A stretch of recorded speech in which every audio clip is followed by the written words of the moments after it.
A good player again, no doubt about that. He's young enough. He's going to be able to bounce back from this, I would imagine.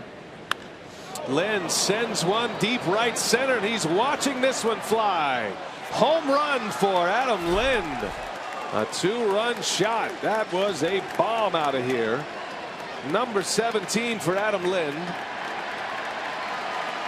And the Brewers right back in it. It is 6-3. Cubs lead by 3. As poorly as things have gone tonight, Adam Lind just got him right back in his game.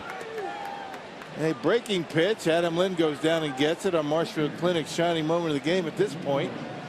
And Adam Lind home run to get him right back in it, down by 3 now.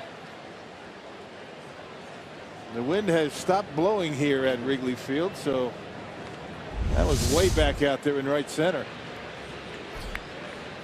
He's got a good stroke going right now. That home run swing